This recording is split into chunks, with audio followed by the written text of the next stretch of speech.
Welcome back to another technical deep dive here in the debug zone.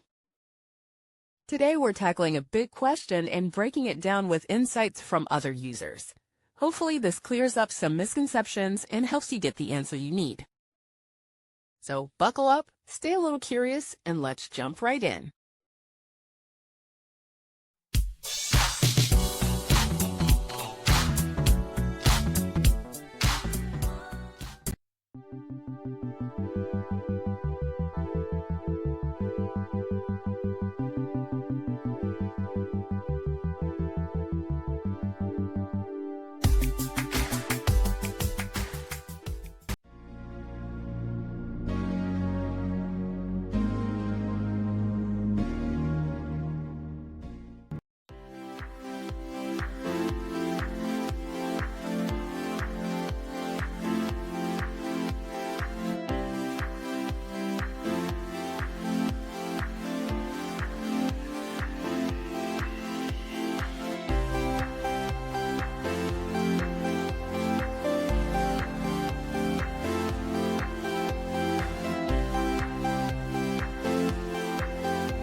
And that's a wrap.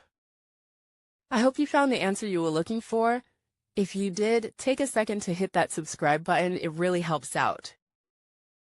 And let me know in the comments which solution worked best for you. See you next time in the debug zone.